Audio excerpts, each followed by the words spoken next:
Hello there guys, what is going on? Welcome back to another episode of Grassroots to Greatness. So the screen is dark and you're wondering where have we ended up.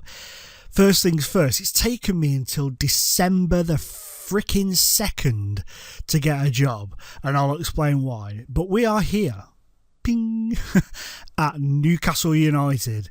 Now, over the course of us leaving, over the course of time since we've left Inter Milan, it's been a very, very strange little sort of state of affairs, really. We left, and Real Madrid had offered the guy who was in charge, the assistant guy. Let's have a look. Where's he gone? Oh, let's just type the name in. It's easier to do it this way, really, isn't it? What was his name again? That's it, Luis Aramis. They offered him the job full time, and he's really turned them round, to be fair. He's done a cracking job, and he's got them back up to the top of the table, undefeated so far this season, so fair play to him. He's done a cracking job. There was the opportunity to go to Malaga, and I was sat umming and ahhing over whether to apply for it, because they've got loads of young players, and I thought it'd be a different kind of a challenge in this save to try and do something with the young kids they've got, but I ultimately decided against it. I thought, no, you know what, we're going to hang on, we're going to wait, we're going to hold back. Then Inter, oh sorry, I caught the microphone there. Inter went and offered the job of manager to Diego Simeone. So he left Atletico and went over to Inter, and he's doing a very decent job at Inter. They've lost one in the league, I think. Yeah, lost one and drew one. So he's kind of carrying on that tradition we had of doing really, really well in terms of results and stuff. Cristiano Ronaldo appears to have reinvigorated himself this season, has been banging the goals in, and Danilo, although not as, top form as he was with us, but he's come in and he started doing really, really well in terms of assists and stuff like that. So, they're doing well. And good to see Perugia up there as well. So, Atletico didn't come to me for an interview or anything. They literally replaced him straight away. It was literally a case of he went, the other guy came in. There was no messing around. I think the other guy was already there. I may be wrong, but I think he was. But AC Milan's manager left. Was it him? Yeah, sorry, it was Marcelino. Marcelino left and went to Atletico. And AC Milan offered me an interview. And I sat there and I thought, I'd love to manage AC Milan. But then I thought, I don't want to be disrespectful to Inter, because I'd literally just left them. Won the Champions League, won the league, and left. And I thought it'd be taking the piss, wouldn't it, really, if we upped and offed and went just sort of basically moved from one office to the other and went into the AC Milan office. It would be taking the mick. So I turned it down just purely on that respect, because I'm actually an icon at Inter now. If we have a little look, where are they? Which one is it? I can never remember what general, that's it. I can never remember where it is on this. But yeah, I'm actually in there with Mourinho and Zanetti, so I'm pretty happy with that. That's pretty awesome. So I thought, no, I can't do that to them. So I thought, I'm going to hang out, I'm going to wait and wait for the jobs in the US to come up. Not one US team would even give me the light of day, and I don't know why, because I am one of the, on this save, I'm one of the world's best known managers now. I've won the Champions League, I've won the Serie A title, I've won the Europa League, people are talking about me. Newcastle, though, in the meantime, offered me an interview, and I turned it down because I thought, no, let's go to the US. But I applied for job after job in the US, and they wouldn't have nothing to do with me. It was so bizarre. So I thought, shite, I'm without a job. And a few jobs were cropping up, but none of them that interested me. And then Newcastle had appointed the Porto manager, and he was doing crap, and they sacked him. They literally sacked him.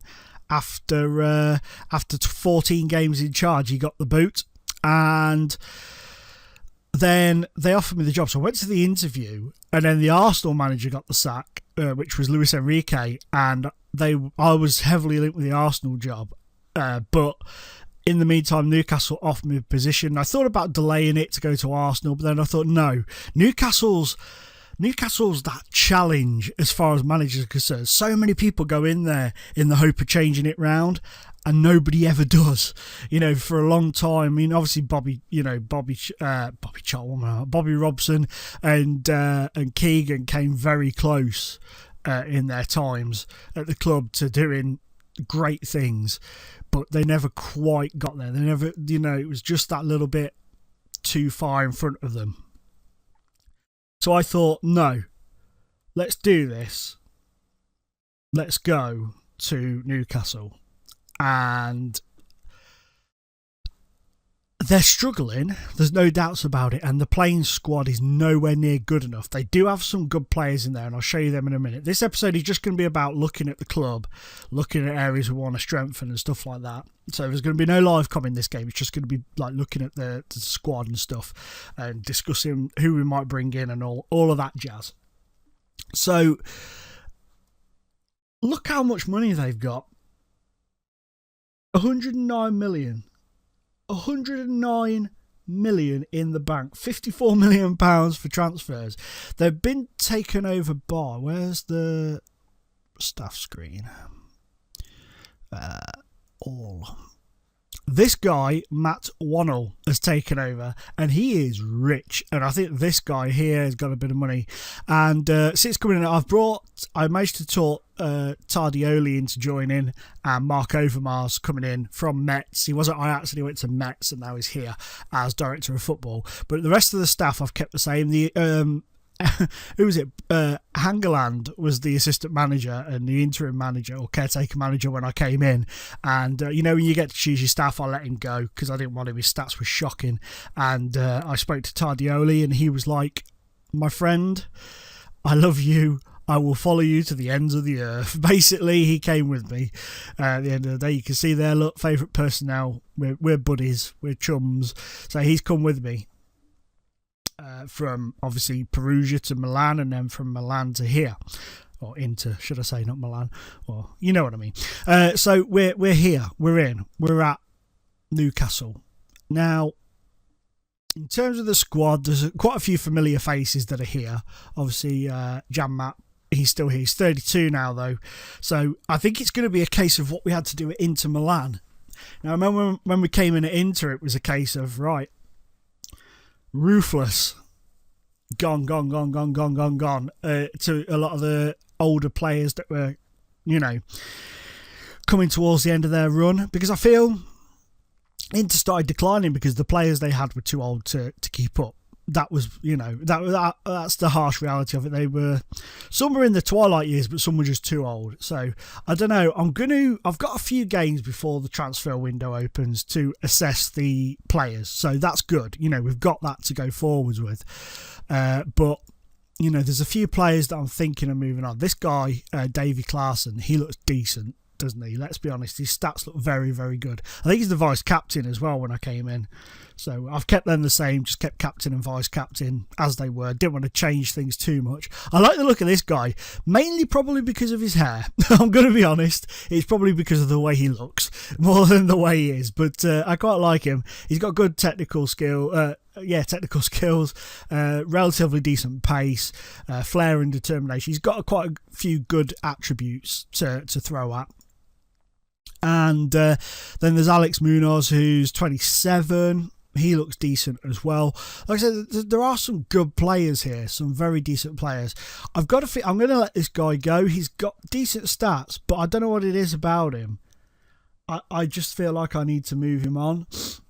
He's played 126 games for Newcastle, so he's been there a while. He's had a decent time there, but it's time to start cashing in on some of these players that are advancing in age and still can get a fairly decent little bit of money in, because we want to bring in some better players. We've got quite a hefty transfer budget.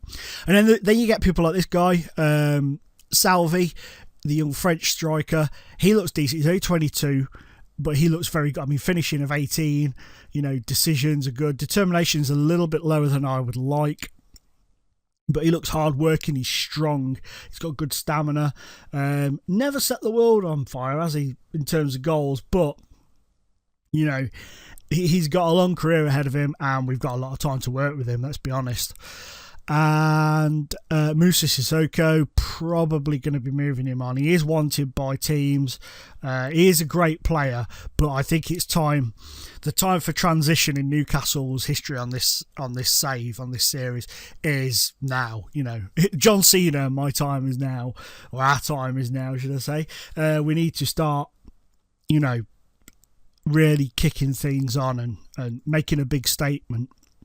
Mickey van der Hart, he's come in this summer from Palermo, and I remember playing against him last season. He looked a decent keeper. He did look a decent keeper. He's not made an appearance for Newcastle yet, so I may give him his opportunity, but we'll see. It depends. I mean, we've got Jack Butland as well, who's the number one, and it's going to be difficult to see him out. This guy I like the look of a lot. He looks very decent. Some of his stats are a little low, but he's got plenty of time to work on. He's 22. You know, he's a Swiss international. He looks a decent player. Signed from Basel, or Basel, as I've started calling them. He looks very decent, so I'm hoping we can get some good performances out of him. This guy, Anders Agger, I was desperately trying to bring him to Inter Milan, so I'm kind of happy I've come here. He will be getting games. He's not been given many games under the previous regimes, but under me he will play because he's 21. He's got great determination. His passing ability is amazing. I just really like him, and I want to give him his opportunity. 6'4", he's a big unit, you know what I mean? He's a big guy, he's a tall guy. So I want to utilise him. There's no point in having these talented young players if you're not going to use them. That's my... And then obviously Jose Perez has been an absolute stalwart for them by the looks of things over the years at 28. I like him. I really like Jose Perez, but I'm at that junction in my career where I think if we bring in another world-class striker, is he going to become the forgotten man? I mean, I know he can play on the left, so we can maybe utilise him on there, but I'm not going to get rid of him. I'm not saying I'm going to get rid of him. Don't think that. I'm just saying, looking at the long term, he's 28 now, so he's coming into those peak years, so it's going to be a great time to have him. But we have to sell at the right time because, you know, you have to get rid of them while teams are going to want them. What's that? Sorry guys, something strange just happened downstairs, noise thing. It made me nearly wet myself. Yeah, so, you know, we're going to move him on at the right time and think about money, you know, because we want to still generate money from selling players before they get to the age where we can't sell them anymore. This guy, apart from having one of the, like a Wolverine style haircut going on, he looks decent. I think, no, he's from Brighton originally. Went to Liverpool. We only got him on loan. Did that say we've only got him on loan? Yeah, we got him on loan from Liverpool. Why? Why are we doing this? I mean, he's a good player, but we have our own players. I don't understand sometimes. We have our own British players to bring through, let alone developing Liverpools for them. It's a bit bizarre. This guy I like the look of. Very decent stats. Is he going to be a long-term solution at the club? Probably not. But, you know, for now we've got to work with what we've got and we've got to build around what we've got. So that's what we're going to do. Jack Butland, amazing. He's not going anywhere. I like him. Who wants him? Slight concern. What's his concern? One issue wants to leave to play in the Champions League. Son of a beasting. That's hardly... I do that every time. That's hardly surprising. Who wants him, though? Arsenal. Arsenal have got an absolute bucket load of dollar. So maybe I might have to let him go because I don't want him being unhappy. I might have to have a word with him and say, look, give me till the end of the season sort of thing. See what he says. Stephen Colker, probably going to sack him off. To be honest, he's just been brought in this season, but I don't know. We'll see how he gets on the first few games, but we do have far better defenders than him in the team, and I just don't see the point in keeping him. He's 29 and he's worth 10.25 million, and they only brought him for 5.2 million, so we can make a £5 million profit off him straight away. So I don't know. We'll give him an opportunity. The slate is wiped clean, but I can't see him sticking around. Shabaloa, great player. Hopefully keep him around. I like him. He's a very good player. Who wants him? West Ham. West Ham have just taken Sergio Ramos on loan, I believe, if I saw that right, which is interesting. Korea. I don't know about him. I don't know. I'm going to be honest. I just don't know. He is a very good player, but I feel like I might want to cash in on him and get rid of him now while he's... Because I want to build up a massive transfer pot. I mean, we've got 50 million, but I want to add to that because I want to really make some statuesque signings. I want to really bring in some massive quality players. So I don't know, but we'll see. And Melvin De Hoy, he's very good. I like the look of this guy a lot, and I'm going to involve him more than he's been involved in the past. He's going to be the Howarth generation of Newcastle players. Much like Inter and Perugia, we did the same. We basically changed the generation of players, didn't we? We kind of went in there and said, right, this is going to change because it's not working. And that's what we're going to do. And we're going to try and build that spirit that we had at Perugia and at Inter Milan. I feel we've got like a philosophy now of the way we play, the way we do things, the way we go forwards. And when I came to Newcastle, it said in the, the report how it takes over at Newcastle, it said about what I do. He always has great spirit in his team and all this, that and the other, and that's what I want to do. I want to recreate that. I feel like we're building one hell of a legacy here, and I want to try and stop at Newcastle for a longer period, because obviously we've been doing like 2 seasons at each club, moving around quite a bit. I think now might be the time to settle into a club for a little stint, try and do something very good at the club, try and get them into the top half of the team, try and at least get qualification to Champions League for a couple of seasons at least, and do that and try and bring a trophy in and go that way, and then look at it then. My contract's till 2024, so maybe just see up till there and then see where we are then, maybe, I don't know, but we'll see. Going forwards, we'll have a look. Gustavo Henrique, he looks very decent, very good stats. One of our best defenders, just below Stephen Colker in the ratings, so he may fall into that sort of category. He's transfer listed at the minute and wanted by other teams, so I'm going to leave it at that. If other teams come in for him, then we will let him move on. Chris Harkins looks like a prospect to me. Very, very good stats, very decent indeed. Been out on loan at a few places.